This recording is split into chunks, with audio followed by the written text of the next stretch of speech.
So, సాధారణంగా మనము అంటే ఈ మధ్య కాలంలో కొంతమందికి బ్రెయిన్ హెమరేజ్ అనేది మనం వింటూ ఉంటాం. సో, అసలు ఈ బ్రెయిన్ హెమరేజ్ అనేది అసలు ఏ సందర్భాన్ని బట్టి అలా జరగచ్చు? అంటే దానికేమన్నా కాజెస్ ఉంటాయా?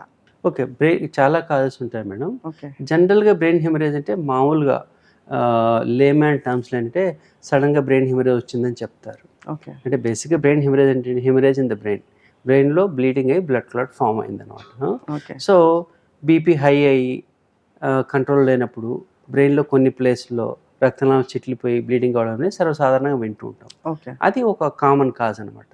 అది కాకుండా ఇంకా వేరే కూడా కొన్ని ఉంటాయి. నార్మల్ బీపీ ఉండి కూడా ఈవెన్ తక్కువ వయసు ఉండే వాళ్ళకు బీపీతో నిమిత్తం లేకుండా కూడా యాన్యూరిజం అని ఉంటుంది. ఏవి మాల్ఫార్మేషన్ అంటారు. అంటే ఏంటంటే బ్రెయిన్‌కి వెళ్ళే రక్తనాళాల్లో కొన్ని తేడాలు అవి బై బర్తే ఉండొచ్చు. స్లోగా over period of time develop కావచ్చు. జనరల్‌గా యంగ్ పేషెంట్‌కు బ్రెయిన్‌లో హెమరేజ్ అయిందంటే మాకు అది ఏ సైట్‌లో బ్లీడింగ్ అయింది దాన్ని బట్టి మాకు కొంచెం డౌట్ వస్తుంది. అలాంటి సందర్భాల్లో యాంజియోగ్రామ్ చేస్తాం. ఓకే. చాలామందికి సాధారణంగా తెలిసింది హార్ట్ యాంజియోగ్రామ్ అని. అవును. బేసిక్‌గా హార్ట్‌కు రక్తనాళాలు బ్లాక్స్ ఉన్నాయో తెలియడానికి. అలాంటిదే మేము బ్రెయిన్ కూడా చేస్తాం. ఓకే. దాన్ని సెరెబ్రల్ యాంజియోగ్రామ్ అంటాం. ఓకే. ఇప్పుడు మనకు ఒక సీటీ స్కాన్ గానీ, ఎంఆర్ఐ స్కాన్ గానీ చేసినప్పుడు ఓకే. బ్లీడింగ్ అయిందా, ఎక్కడైంది అంతవరకే తెలుస్తుంది. సీటీలో కూడా ఉంటాయి మేడం యాంజియోగ్రామ్, ఎంఆర్ఐ యాంజియోగ్రామ్ అని. ఓకే. మామూలుగా కేథెటర్ యాంజియోగ్రామ్ అంటే మనకు డై ఇంజెక్ట్ చేసేదనమాట. ఓకే. అనుమానం ఉన్నప్పుడు అది కూడా చేపిస్తాము. ఓకే. ఆ యాంజియోగ్రామ్‌లో బ్లీడింగ్ అవ్వడానికి సోర్స్ ఏమైనా ఉందని తెలుస్తుంది. జనరల్ యంగ్ పేషెంట్స్ ఏంటంటే యాన్యూరిజం అనేది కామన్‌గా ఉంటుంది. ఓకే. దానికి చాలా సందర్భాల్లో మేము సర్జరీ చేసి క్లిప్ చేస్తాం మళ్ళీ బ్లీడింగ్ అవ్వకుండా. అలాగే ఏవి మాల్ఫార్మేషన్ అంటే ఒక రకమైన రక్తనాళాల్లో ఉండే తేడా అనమాట. దానికి కూడా రకరకాల ట్రీట్మెంట్స్ ఉంటాయి.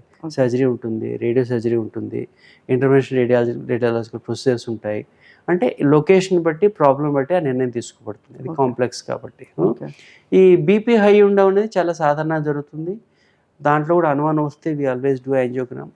దానికి ట్రీట్మెంట్ దగ్గరకు వచ్చినప్పుడు చిన్న క్లాటు డీప్ లొకేషన్‌లో ఉంటే సర్జరీ చేయము. పెద్ద క్లాట్స్ అయినప్పుడు పేషెంట్ కండిషన్ కూడా బాగా ఉండాలి. బాగా డీప్ కోమాలో ఉండే వాళ్ళకి చేయడం వల్ల పెద్దగా లాభం ఉండదు ఈ బ్రెయిన్ హెమరేజ్ విషయంలో అనమాట. ఇదే కాకుండా బ్రెయిన్ హెమరేజ్ అనే పదం వేరే దానికి కూడా అప్లై అవుతుంది. దెబ్బతిని కూడా బ్రెయిన్లో హెమరేజ్ కావచ్చు. ఓకే. అది కూడా ఒక రకమైన బ్రెయిన్లో క్లాటే. దాన్ని జనరల్గా ఏంటంటే హెడ్ ఇంజరీ కింద పరిగణిస్తాం.